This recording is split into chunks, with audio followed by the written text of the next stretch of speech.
Qadrli do'stlar, dasturimiz jonli efirda davom etadi. Bilasizmi, Sadiya, bolalikda hammamiz yulduzlarga qarab koinotga uchishni orzu qilganmiz. Ammo o'shanda bu biz uchun shunchaki uzoq va erishib bo'lmas bir ertakdek tuyulardi. Lekin bilasizmi, Muhammad Ali, bu ertaklar yaqin orada aynan haqiqatga aylanish arafasida desak menimcha xato bo'lmaydi, chunki yaqin yillarda mamlakatimizning ilk milliy sun'iy yo'ldoshi uchirilishi, birinchi o'zbek kosmonavtini tayyorlash ishlari va yoshlarning xalqaro kosmik ta'lim dasturlarida qatnashayotgani va eng muhimi 2028-yilda Samarqandda xalqaro astronavtika kongressi o'tkazilishi rejalashtirilgan. Bu degani O'zbekiston kosmik davlatlari oilasiga juda katta qadamlar bilan kirib bormoqda. Xo'sh, bu tarixiy jarayonlar qachon va qanday amalga oshadi? Ilk fazogirimiz kim bo'ladi? Bugun dasturimizga ushbu savollarga eng aniq javoblarni biladigan inson, O'zbek kosmos agentligi bo'limi boshlig'i Humoyun Rahmonovni taklif qilganmiz. Assalomu alaykum. Assalomu alaykum. Assalomu alaykum. Ko'rib turganimizda sizni xursandmiz. Aytingchi, bizning sun'iy yo'ldoshimiz qachon uchirilishi rejalashtirilgan? Birinchi sun'iy yo'ldoshni uchishi har bitta davlat uchun juda muhim va strategik o'ringa ega deb o'ylaymiz.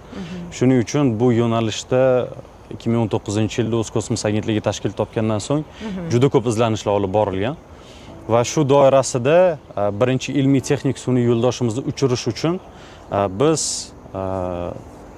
dunyodagi eng zo'r tajribani o'rganib va shu doirasida nafaqat sun'iy yo'ldoshni sotib olish, balki o'zimizdagi yoshlarimizni sun'iy yo'ldosh yig'ish bo'yicha kompetensiyalarni rivojlantirish yo'nalishida ishlar olib bordik. Va shu doirasida eng iqtidorli bo'lgan 7 kishi Yaponiyadagi Kyushu institutiga o'qishga yuborildi. Bu bizga nima beradi? Birinchi o'rinda bizdagi milliy komandani rivojlantirish. Ya'ni biz qo'shni davlatlar va boshqa rivojlanayotgan davlatlarga o'xshab o'zimiz sun'iy yo'ldoshni sotib olmadik, balki uni ishlab chiqish uchun komanda yaratishga erishdik desak to'g'ri bo'ladi menimcha. Qancha yil ketdi deyapsiz bu komandani shakllantirishga? Shakllantirish uchun biz 1 yildan ortiq izlanishlar olib borganmiz. Umumxalq e'lon qilingan. Yoshlarimiz ingliz tilini, matematika, fizika yo'nalishlarini juda yaxshi bilgan eng iqtidorli yoshlarimiz imtihonlar orqali, bu yaponiyalik bizni hamkasblarimiz tomonidan o'tkazilgan imtihonlar va shu doirasida eng iqtidorlilarini tanlab olib Yaponiyaga o'qishga yuborildi. Muhammad Ali, yana bir savolim bor shu o'rinda. Ular necha yosh, hozirgi yoshlar, aynan shu jamoaga jalb qilingan yoshlar necha yosh va ko'proq o'g'il bolalarmi yoki qizlarmi faollar? Ularning o'rtacha yoshi 26 yosh. Ko'rishimiz mumkin, bu juda yosh komanda deb hisoblasak bo'ladi, chunki yoshlarda bilamiz ambitsiyalari bor, ular rivojlanishga, qiyinchilikka va yangi narsalarni o'rganishga juda tayyor bo'lishadi. Shuning uchun komandamiz juda yosh. Tushunarli. Hozir Humoyun aka, mana bilamiz, Elon Muskning Starlink sun'iy yo'ldoshlari butun dunyoni internet bilan ta'minlayapti. O'zbekistonning o'z milliy sputniklari kelajakda yurtimizning eng chekka qishloqlarga ham sifatli va arzon internet yetkazib beradimi? Bu juda oson savol. Lekin buni aytib o'tishim kerak. Sun'iy yo'ldoshlar 2-3 xil turga bo'linadi. Aloqa sun'iy yo'ldoshlari va biz aytamiz YMZ sun'iy yo'ldoshlari, yerni masofadan zondlash sun'iy yo'ldoshlari. Ya'ni buni oddiy til bilan tushuntirganda, yerni masofadan turib rasmga olish suratlari. Bu yo'nalish yaqin kelajakda juda katta perspektivaga ega deb hisoblaymiz.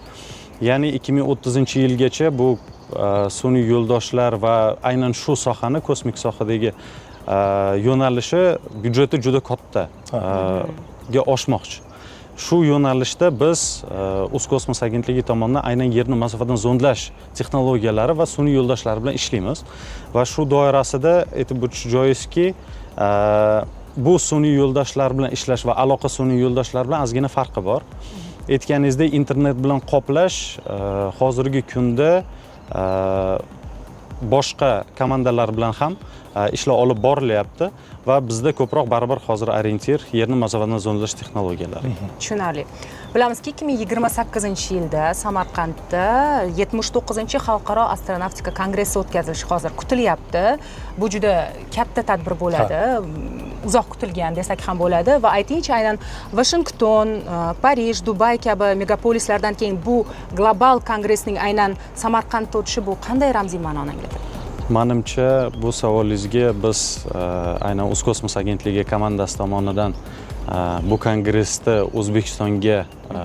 O'zbekistonda o'tkazish masalasini ko'targanimizda ham kosmos O'zbekiston uchun bu yangi soha emas. Bilamiz, mana buyuk bobolarimiz Mirzo Ulug'bek, Al-Xorazmiy va boshqa bizni eng buyuk bobolarimiz Yevropada renessans deyishadi, lekin bizdagi renessans payti Yevropada hali ilm-fanga unchalik chuqur kirilmagan.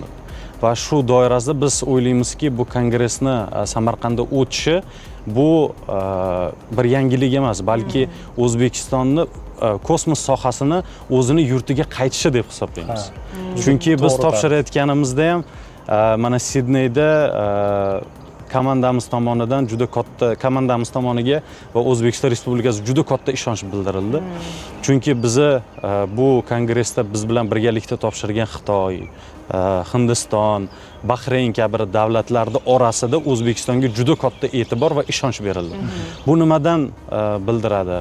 Uzkosmos agentligi tomonidan shu 4 yil davomida, 5 yil davomida aynan shu sohadagi yangiliklar va shu sohada qilinayotgan iqtisodiyot uchun juda katta foydani ko'rgan holda va komandani qanday bir-biri bilan ishlashi, ish yuritishi va yangiliklar orasida katta ambitsiyalarga egaligini ko'rgan holda federatsiya tomonidan juda katta ishonch bildirilib, shu 2028-yilda IEC konferensiyasi Samarqandda o'tkazilishiga bir ovozdan ovoz berildi. Endi unga hozirdan tayyorgarlik boshlangandir. Albatta, hozirgi kunda bilamiz, bu dunyodagi eng katta konferensiyalardan biri va shu yo'nalishda aytib o'tmoqchi edim. Eng muhim yo'nalishlardan biri bu ilmiy ishlar. Yoshlarimiz tomonidan topshirilayotgan ilmiy ishlar. Mana 2 yil davomida Turkiya va Ozarbayjon bizni Turkiy davlatlar tashkiloti doirasida ham ko'p ishlar olib boramiz. Shu davlatlarimizdan ham abstraktlar, ya'ni tezislar deyiladi, topshirilgan soni 1,5 mingdan oshgan. 2028-yilgacha va undan keyingi holatlarda ham O'zbekistonda ham shu ilmiy ishlarni olib borish, yoshlarimizni kosmik texnologiyalar doirasida qilayotgan ilmiy ishlarni rivojlantirish bo'yicha juda katta ishlar olib boriladigan umiddamiz. Yaxshi o'tadi degan umiddamiz. Ha, to'g'ri aytasiz. Tarixga nazar tashlasak, bu kongress o'tkazilgan davlatlarda milliardlab dollarlik kosmik shartnomalar imzolanadi. O'zbekiston kongress doirasida jahonning qaysi yirik kosmik kompaniyalari bilan kelishuvlar imzolashni maqsad qilgan? Kongress, bilasiz, 10 mingdan ortiq insonlarni to'playdi, soha mutaxassislarini va juda katta yirik kompaniyalarni to'playdi. Buni doirasida NASA kosmik agentligi, Roskosmos, Xitoy kosmik agentligi, Yaponiya, Koreya va ko'plab nima deydi, частный kompaniyalardan kelib bu O'zbekistonda o'zlarini ishlanmalarini bir olib chiqishadi. Va shu doirasida bilamizki, O'zbekiston Respublikasi uchun muhim bo'lgan sohalarga e'tibor qaratiladi. Bu kongress doirasida mana 2025-yilda o'tgan bo'lsa, 2026-yilda Antaliyada, ya'ni Turkiya Respublikasida bo'lib o'tadi va shu doirasida ham biz qatnashamiz albatta va O'zbekiston uchun muhim bo'lgan sohalarda biz e'tibor qaratamiz. Tushunarli. Endi keling yana bir tarixiy loyiha haqida siz bilan gaplashsak. Bilamizki, o'zbekistonlik kosmonavtni tayyorlash ishlari hozir boshlab yuborilgan. Aytingchi, o'zi bu tashabbus qayerdan paydo bo'ldi? Bilasizki, har bitta rivojlanayotgan davlat o'zini hozirgi kelib chiqib turgan muammolariga yechim sifatida loyihalar boshlashadi va shu doirasida bizni birinchi fazogirimizni ham biz hurmatli prezidentimizga taqdimot jarayonida shuni aytib o'tdikki, hozirgi kunda O'zbekiston Respublikasi uchun muhim bo'lgan sohalar bor. Bu agro soha bo'ladimi, masalan kadastr soha bo'ladimi yoki materialshunoslik bo'ladimi, biologiya bo'ladimi, ximiya bo'ladimi, ularni hammasini orbitada yechim topish mumkin. Ya'ni xalqaro kosmik stansiya bor va mana Xitoyni o'zini kosmik stansiyasi bor. Shu yerda ilmiy ishlar olib boriladi. Bu fazogirni uchishi nafaqat shu borib rasmga tushib qaytib kelishi emas, balki bizni hozirgi kunda bo'lgan yechimlarimizga, muammolarimizga yechim berish.